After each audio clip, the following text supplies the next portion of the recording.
for 2022, BMW has added 55 individual colors for both the 7 and 8 Series vehicles.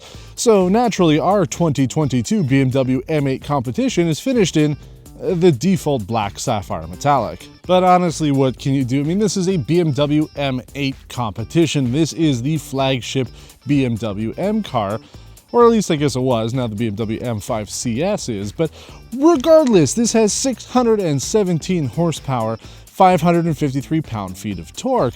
Now what's interesting is I've driven this back-to-back with the BMW X5 M Competition, and before, when I drove the M850i's previously, I really felt that it was, an 8 Series. You wanted to have the prestige level of being above a 7 Series and get back to that, 8, that weird number that BMW just never seems to be able to do well with, and it really fit the bill. But after driving the X5, I really do feel that this should have been just the M6. And the thing is, if BMW had just marketed this as a 6 Series, nobody would have cared.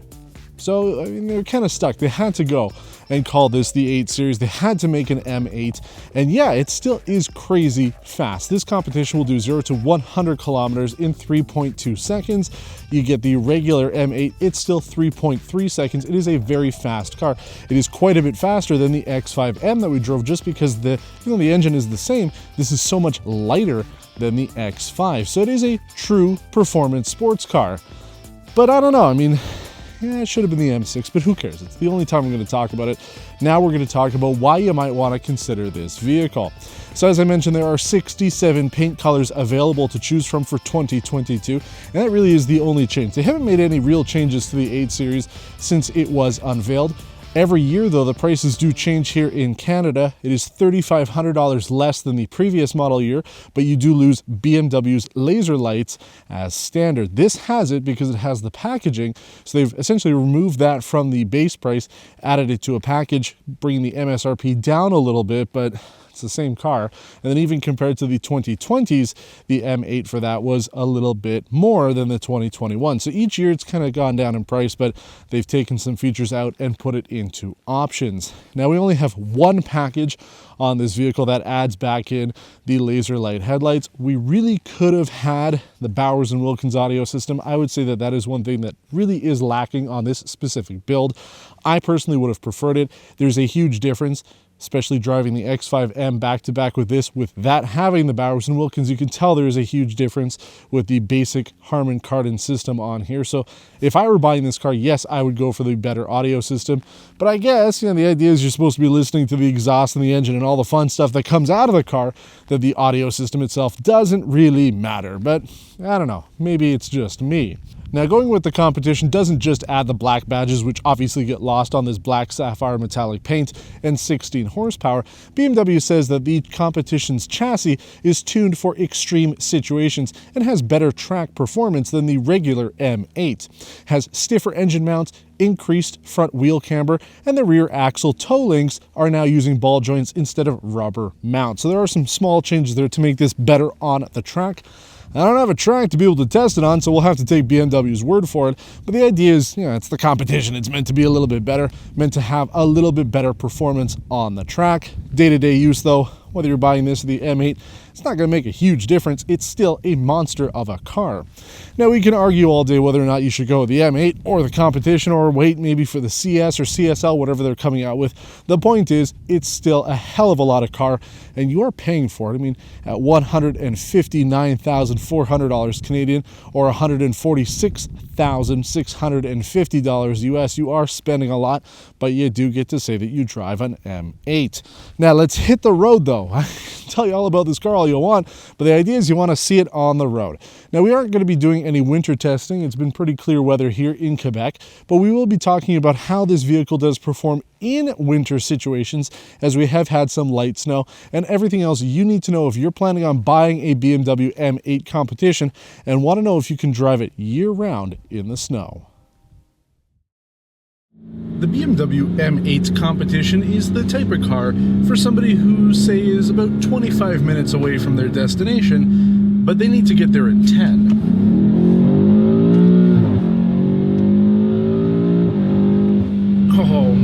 Oh man, this thing is fast. 3.2 seconds to get to 100 kilometers an hour. And you don't even need a dual clutch transmission in this because the Steptronic is so quick now.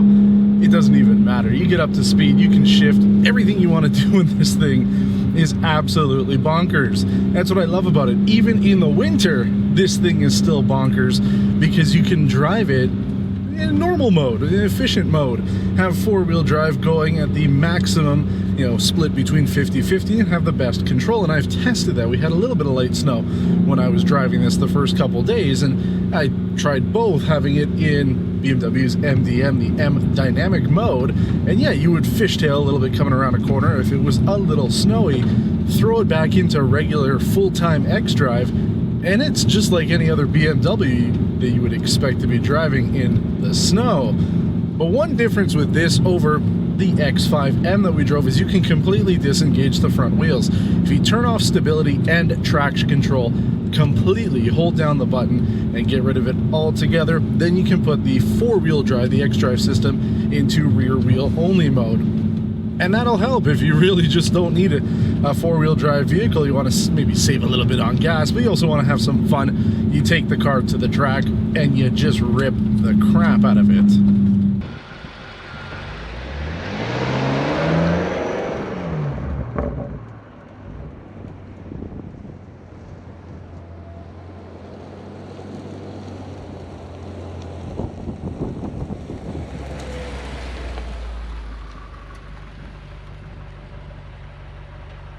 We'll take it from a dig here. Holy crap. Oh, 100. Oh, buddy, that is so fast. Oh, it's so quick. I love it. It's insane.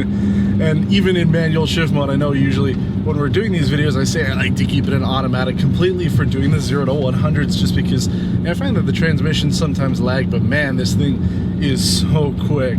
But it's a strange car because I really do love the idea of an M8, and the four-door version here works great for me because I've got a kid, so it's a lot easier for her to get in the back seat. But yeah, I just don't feel that this is as special as it really should be. Yes, it's got 617 horsepower, and yeah, it costs a whole lot of money, but you know, with something like an M4 or even the M5, it's got that pedigree, it's got that name that goes along with it. And yeah, BMW claims that M is the most powerful letter in the world, but you stick it on the front of the 8, and yeah, it's fast, it's fun, it's enjoyable.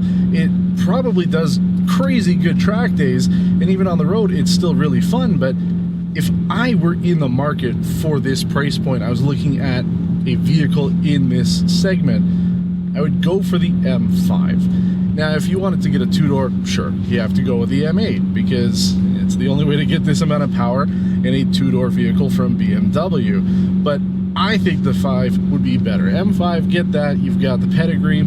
It's the original M Car. You've got a little bit better space in here. You know, we've talked about it before when it comes to the 8 Series. You know, it's laid out in a functional way, but you do lose a little bit of space and leg room and shoulder room and everything. You know, this is more of a sportier vehicle, and it definitely feels that way. You can feel you're driving something that's not designed completely for comfort, but oh man,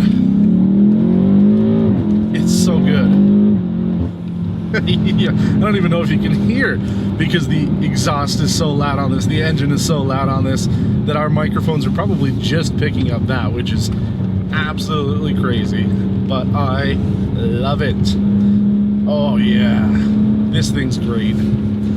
It's been a fun car. It's been a great week with it.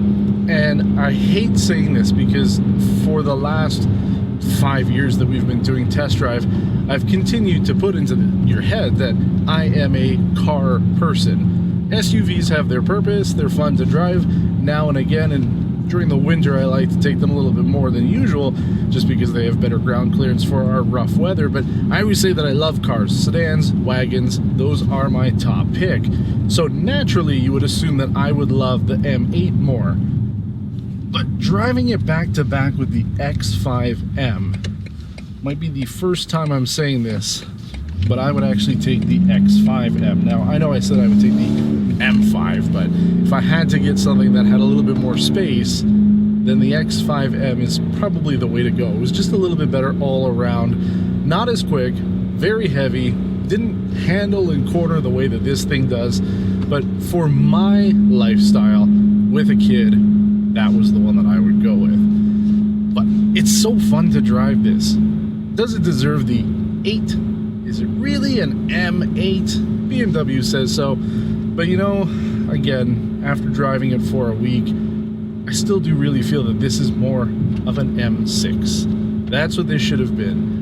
I don't know what a true M8 really would have been, but the thing is, you know, if they're coming out with a CSL or a CS or some other even more powerful, more crazy, more track-oriented version of this vehicle, then yeah, I mean, that'll probably deserve it as well. But the fact is, you look back at BMW's history, and pretty much any of the vehicles, the M3 didn't have the same engine as the M5, it was a different vehicle, but the M5 and M6 shared pretty much the same stuff.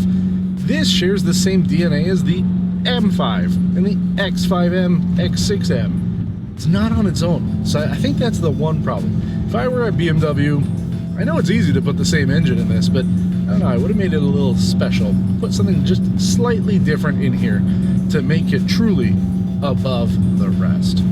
But if you are in the market for $159,000, I mean, you can't go wrong.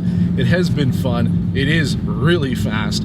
Black on black definitely blends in, though. It would be my only thing to suggest. You know, again, paint colors are going to be up to you to decide, but for me, I would have preferred some color on this instead of the black. With the competition package, you lose the badging, so most people, unless you're truly ripping it by them, will never know that you're driving an M8.